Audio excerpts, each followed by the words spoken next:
안녕하십니까. 2025년 11월 6일 목요일입니다. 8260KLO 채널에서 오늘은 애니첸의 트럼프 가마치기 공작, 양정철의 미국 부정선거 공작 덮기, 이런 주제로 말씀을 드리도록 하겠습니다. 갑자기 혜성처럼 등장한 애니첸이라는 여자, 이 여자가 트럼프가 재선을 하기 위해서 선거운동을 시작할 때 트럼프 측근들을 다 휘어감고 그들이 조직해서 운영하는 CPAC이라는 단체에 돈을 내고 그 대가로 KCPAC이라는 걸 만들어서 한국으로 옵니다. 이게 바로 애니첸이 등장했을 때의 모습입니다. 그런데 그 시기가 왜 바로 그때였을까요? 트럼프가 재선에 나섰을 때는 트럼프가 당선될 확률이 굉장히 높았었습니다. 바이든이 낙선을 할 위험이 굉장히 수치가 높아졌기 때문에 그랬던 겁니다. 그런데 트럼프가 재선이 돼서 미국 대통령이 되면은 자신이 전임 대통령일 때 한국에서 양정철이라는 고정 간첩이 공작을 해가지고 미국의 부정선거 시스템을 던지기를 해가지고 트럼프가 떨어졌다는 사실을 확인을 하게 될 게 뻔하기 때문에 그걸 덮기 위해서 중국 정보부는 당연히 공작을 해야만 할 필요성이 있었던 겁니다. EEJ라고 하는 중국 전술, 그러니까 오랑캐는 오랑캐로 다스린다, 오랑캐로 막는다, 이런 전술이 있듯이 부정선거는 부정선거로 막는다, 이런 전략을 구사해가지고 바로 한국의 부정선거론을 미국에 대입을 시켜가지고 한국과 미국은 공동 피해자다, 이런 인식을 심어주면서 공동 피해자라는 인식을 공유하게 만드는 공작을 한 겁니다. 그러니까 지금 애니첸이 만든 구도를 보면은 딱 그게 드러나 있는 겁니다. 미국 CPAC에 접근을 해서 민간 단체인 CPAC이 모금을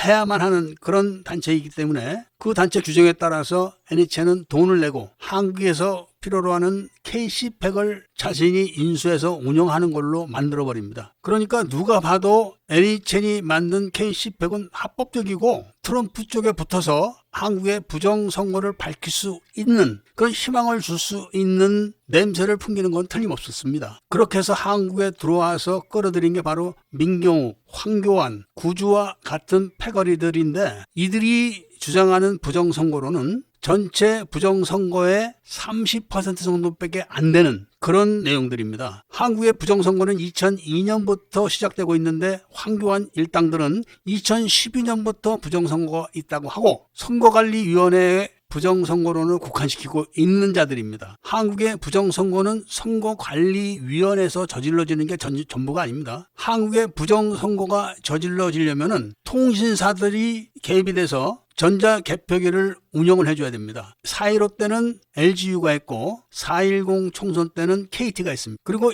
이들이 이런 전자개표기를 운영하려면은 반란의 도시 나주에 있는 인터넷진흥원에서 서버 개폐를 연결해줘야 되는 겁니다. 이런 것들은 다 중국 정보부가 통제를 합니다. 그리고 광주 경찰청에 있는 서버에서 선거 단속을 하는 10만 경찰관들이 소지하고 있는 단말기에다가 가짜 법령을 올려가지고 가짜 단속을 해줘야지 그게 성립이 되는 겁니다. 그런데 민경욱, 황교안 일당은 선관위 이야기만 계속 하고 있는 겁니다. 여기에 스카이데일리 같은 데도 계속 그것만 또 집중해서 두들기고 있고 거기에 애니첸이 딱 KCPAC이라는 것을 들이대가지고 모스탄 같은 인물들을 끌어들인 겁니다. 그리고 그들을 한국으로 데리고 왔고 그들을 지휘했던 게 바로 헨리 송이라는 인물입니다. 이 사람은 공작원이 틀림없습니다. 애니첸의 신복 활동을 하면서 미국에서 북한 인권 운동으로 하는 걸 알려졌지만 활동가로서 드러나거나 알려진 자료는 전무합니다. 딱 정성홍이 같은 그런 스타일로 일을 하는 겁니다. 이렇게 하니까 일반 국민들 그리고 260만이 넘는 재미 교포들은 애니첸이 한국에서 부정선거 운동을 KCPAC을 통해서 하고 있다. 그리고 트럼프 쪽에 굉장히 신임을 받고 있다. 이런 인상을 주면서 바로 그 시기에 엠킴을 동원해가지고 빌드업 코리아라는 단체를 집중적으로 육성해서 지원을 하는데 그 빌드업 코리아가 유령 단체인 것을 애니첸은 아주 잘 알고 있습니다. 그런데 문제는 애니첸이 그렇게 등장을 해야 될 시기가 어떤 시기냐? 바로 한국의 공작원 21호 양정철이가 트럼프를 떨어뜨리고 제거하기 위해서 중국과 미국을 왔다 갔다 하면서 결국은 미국의 국제전략연구소인 CSIS에 접선하는 데 성공해가지고 거기에다가 중국 공작금 고액을 들여가지고 CSIS를 엮어가지고 미국의 민주당과 부정선거를 하게 하는데 1등 공신이 돼 버리는 겁니다. 이 부분은 따로 별도로 다뤄야 됩니다. 굉장히 내용이 많고 깊습니다. 그리고 이거는 범죄이기 때문에 미국의 CIA와 FBI가 다 관련되어 있는 겁니다. 그래서 오늘은 이런 큰 틀로만 이야기를 해드리는 겁니다. 양정철이가 처음부터 미국에 가서 CSIS를 포섭한 게 아닙니다. 맨 처음에는 문재인을 대통령으로 만든 다음에 미국의 한국의 H그룹이 운영하는 연구소의 연구원으로 신분을 보장받고 미국으로 떠나게 됩니다. 거기서 미국에서 활동하고 있는 호남 향후회 쪽의 인물들과 집중적으로 접선해가면서 결국은 CSIS와 연결을 하는데 성공을 하게 됩니다. 양정철은 미국의 CSIS를 포섭을 해가지고 트럼프를 낙선시키는 부정선거의 아지트로 미국의 CSIS를 활용해야 된다는 생각을 해가지고 중국으로 다시 건너갑니다. 중국의 싱크탱크인 중국 당교와 미국 적화를 위한 공작 내용을 보고를 하고 미국의 CSIS가 가장 타당한 접선 대상자로 지목을 하고 승인을 받게 되는 거죠. 그렇게 해서 중국 정보부는 한국의 풍산그룹을 동원해가지고 풍산그룹이 한국의 민주연구원과 자매결연을 맺게 하는 중간 매개체 역할을 하게 하는 겁니다. 그리고 즉각 양정철을 민주연구원장으로 임명을 하는데 이 민주연구원은 김대중이가 최인수 납치 감금 고문 사건을 저지르고 국정원에 있는 정치정보 주권을 중국정보부에 넘겨준 다음에 김대중이 직접 만든 기관입니다. 2000년에 처음 만들 때는 국가경영전략연구소란 이름으로 이름을 내걸고 시작을 했는데 그게 이름갈이 여러 번 한 다음에 지금의 민주연구원이 된 것이고 이 민주연구원은 중국 정보부가 운영하고 있는 국가경영전략연구원의 통제를 받는 그런 기관이고 민주연구원장이 되려면은 이런 비밀 때문에 중국 공산당 당원 자격이 없으면 절대로 시켜주지 않습니다. 민주연구원장이 된 양정철이 다시 즉각 중국으로 건너가서 중국 당교와 업무 협약을 공식적으로 맺고 풍산그룹 회장의 도움을 받아가지고 미국 CSIS로 건너가서 민주연구원과 중국 당교 그리고 미국 CSIS가 업무 협약을 맺는 계약을 체결합니다. 그리고 미국 CSIS 회장이 다시 한국을 방문해가지고 당연히 거액을 받아가겠죠. 그러면서 양정철이가 미국 CSIS 연구원 자격으로 미국으로 또 건너가서 공작을 시작하는데 그때 바로 미국의 민주당 당원들을 만나가지고 미국의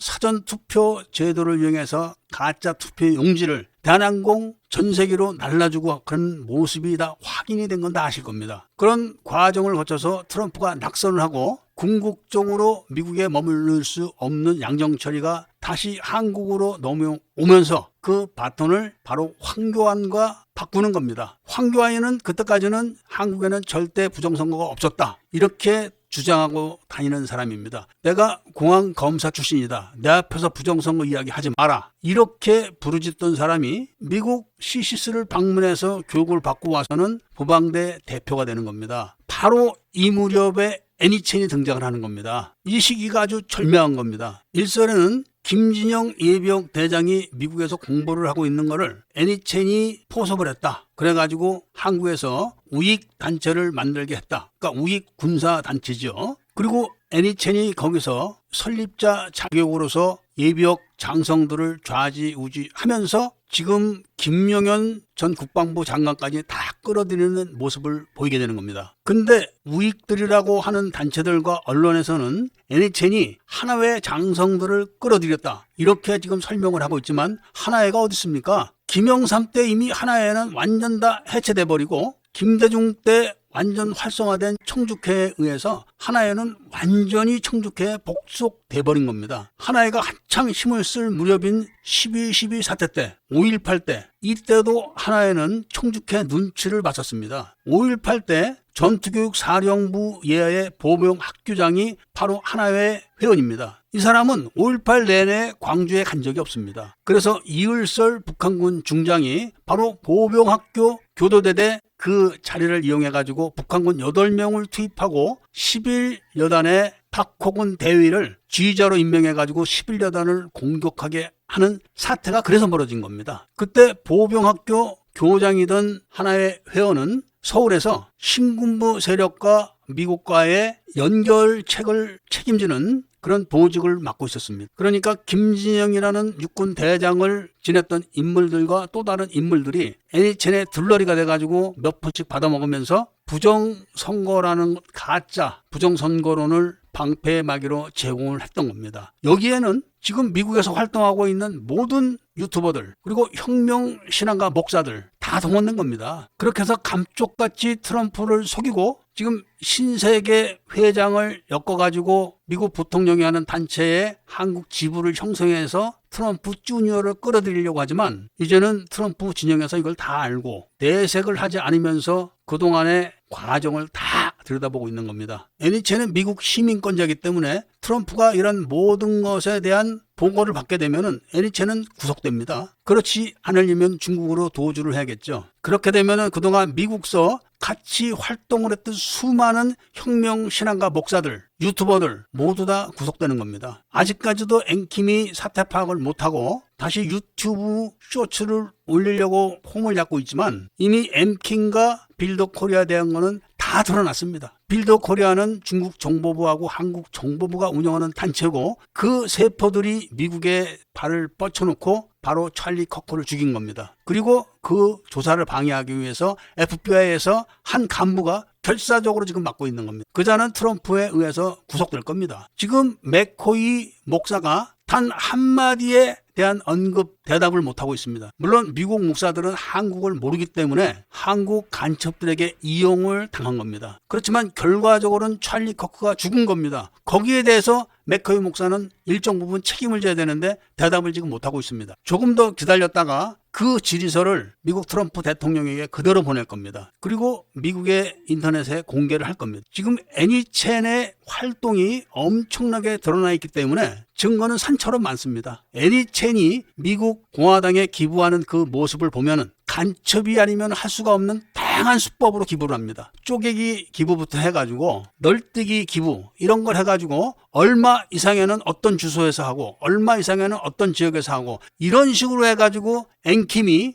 트럼프 주니어에게 접근을 할 수 있도록 조치를 취해준 것도 다 드러났습니다. 지금 260만이 넘는 재미 동포 중에 상당한 애국 인사들이 존재합니다. 그들은 지금 사실 내용을 잘 모르고 있었기 때문에 속아왔던 거죠. 여러분 김평우라는 변호사 기억하십니까? 박근혜 대통령 탄핵 때 재미교포 변호사인데 박근혜 대통령 변호인에 합세했다 하고 떠들다가 박근혜 대통령이 탄핵됐을 때 미국으로 도주했던 김평우 이자가 바로 조갑제와 함께 미국의 우익 북한 인권운동가 로렌스 팩을 알거지로 만들어 놓다시피 했습니다. 앞으로 그런 사례들을 하나하나 다 발표를 해가지고 미국의 260만 재미 동포 중에서 애국 동포들이 그들을 다 미국 국가기관에 신고를 해가지고 미국서 살지 못하게 하거나 미국 법에 따라서 사법 처리를 받게 조치를 취해줄게 만들 겁니다. 지금 이 시간에 원영석이라는 작자, 그라운드 C라는 작자가 이것저것 다 숨겨가면서 마치 애국자인 척하면서 최근에 벌어지는 뉴스들을 동원해가지고 재미 동포들과 한국인들을 눈속임을 계속하고 있습니다. 제가 계속 말씀을 드리지만 광주 5.18의 최대 비밀, 그러니까 대한민국 정부가 수립돼서 북한이 만든 최대의 기밀이 바로 북한군 전사자를 동작동 5.18에 매장을 할 수가 없게 돼가지고 지나가는 방위병을 쏴 죽여가지고 광주통합병원 소속인 그 방위병을 전교사 소속으로 바꿔가지고 일단 무덤 숫자를 맞춰놨던 거를 제가 폭로를 42년 만에 한 겁니다. 그거를 전군 구국동지회에서 마치 자기들이 알아낸 것처럼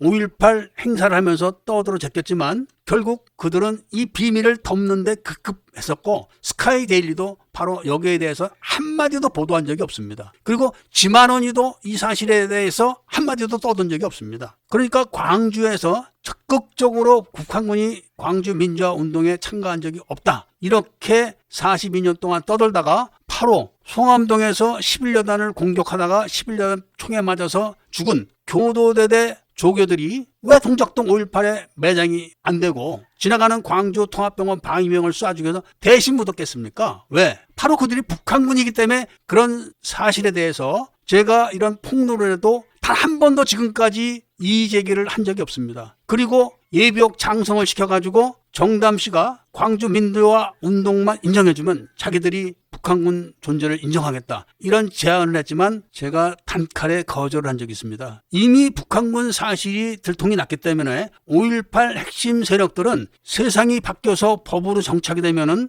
그들 4,500명은 모두 총살입니다. 바로 총기를 들고 적과 함께 아군에게 총을 겨눈 자는 여적죄에 해당되기 때문에 징역이 없습니다. 그냥 다 총살입니다. 이걸 지금 저들이 알기 때문에 다 도주를 하고 있는 중입니다. 지금 이것만 들통난 게 아닙니다. 한강희가 노벨상을 탔을 때 소년이 온다 해서 그 소년이 온다 3명이 노란 봉투에다 10만 원씩 받은 거를 확인했던 최연한 소위를 쏴 죽이기 위해서 27일 날 새벽에 광주 공원에서 사격을 했는데 다른 장교가 맞은 겁니다. 그 장교가 계급이 대위였습니다. 성은 박씨고 박대위라고만 알려진 그 장교가 총에 맞아서 현장에서 죽었기 때문에 전투교육사령부에서는 27일 날 도총 수복작전이 끝난 아침에 2명이 전사했다, 이렇게 발표를 했고 오후 2시에 정식 브리핑에서 또 2명이 죽었다고 확인까지 했는데 바로 그 박대위가 전사자 명단에 없는 겁니다. 그 박대위는 칠공수 군의관에 의해서 시신이 검안까지 된 사실이 확인됐는데도 불구하고 전사자 명단에는 없었는데 바로 그 박대위가 북한군이었기 때문에 그랬던 겁니다. 그러니까 이미 광주 망월동에 묻혀있는 무용고 시신 3구가 전부 북한군인 게 확인했기 때문에 저들은 지금 한마디도 대응을 못하고 있는 겁니다. 그리고 총을 들었던 4,500명 시민군이라고 45년 동안 사기를 치고 있다가 이제는 여적죄로 총살만을 기다리는 그런 신세가 돼갖고 다 도주를 준비하거나 도주를 이미 했습니다. 이런 상황인데 아직도 북한 편에 붙어가지고 간첩질을 하는 인간들을 보고 애국 국민들은 힘을 내서 짓밟아야 됩니다. 윤석열은 그동안 수없이 되풀이해서 제가 증거들을 다 드렸지만 간첩입니다. 그런데도 윤 어게인을 떠드는 인간들은 앞으로 다 처단돼야 될 그런 부류의 인간들입니다. 오늘은 애니첸에 대한 개괄적인 이야기를 해드렸는데 다음 이야기는 애니첸이 어떻게 미국 공화당에 헌금을 했는지 그리고 기부금을 냈는지 그 다양한 수법에 대해서 말씀을 드리겠습니다. 11월 2일 날 본인 스스로 김땡땡이라고 이름을 밝히시고 30만 원을 보내신 분이 계신데 기존 회원 같습니다. 그리고 조땡땡이라고 스스로 밝히신 분이 10만 원을 보내오셨는데 이분도 기존 회원 같았습니다. 그리고 11월 4일 날 대한민국이라는 이름을 사용하시는 분이 10만 원을 보내오셨는데 기존 회원이십니다. 그리고 5일 날에는 조땡땡이라는 분이 3만 원을 보내오셨는데 이분은 신규 후원 회원이신 겁니다. 이런 분들이 지금 이렇게 저를 도와주시고 계셔가지고 곧 대한민국의 모든 공산 세력이 퇴출될 겁니다. 지금 청청모 사무총장님이 작성하고 계신 청주회 장성들의 광주 시민 학살 범죄 보고서는 그 내용이 공개되면은 여러분들은 다 절도하십니다. 지금 광주시청 보상과가 얼마나 간교하게 국민들을 속이고 있는지에 대해서 다 드러나고 그 수법이 과거 동두천 양갈보 기둥서방들보다 더 악랄한 수법으로 국민들을 속이고 있는 이 현실을 아시게 될 겁니다. 그리고 그런 보고서를 손에 든 국제기구 관계자들 또 미국 국회의 관계자들은 손을 부들부들 떨게 될 겁니다. 그런 사실들을 감쪽같이 속이고 유네스코에 민주화 자료로 등재해준 유네스코 같은 데도 다 해체되어야 될 겁니다. 상상을 초월하는 그런 5.18 세력들의 범죄 뒤에는 한국 정부가 존재하고 있는 겁니다. 방위병을 쏴 죽여가지고 북한군 대신 매장했을 때 소요됐던 수많은 서류들 국방부에서 해준 겁니다. 그리고 거기에 대해서 우리가 국방부에 전화하고 육군본부에 전화했을 때 담당자들이 실실 웃습니다. 할복을 해도 시원찮은데 실실 웃으면서 우리는 모든 자료를 5.18 진상조사위원회에 냈기 때문에 할 말이 없습니다. 요 따위로 국록을 먹으면서 대답을 했습니다. 북한군 현역들이 한국군에 배속이 돼 있던 겁니다. 과거에도 그랬는데 지금은 얼마나 많은 북한군이 한국에 배속돼가지고 한국군 편제 속에 지금 근무를 하면서 한국군 기밀들을 다 가져가는지 상상을 해보십시오. 제가 내일은 최영함에 대한 이야기를 해드릴 테니까 이게 한국군인지 북한군인지 지금 우리나라 군대가 어떻게 돌아가는지 잘 인식하시기를 바라면서 오늘 이야기를 마치도록 하겠습니다. 이야기를 들어주신 데 대해서 감사드립니다.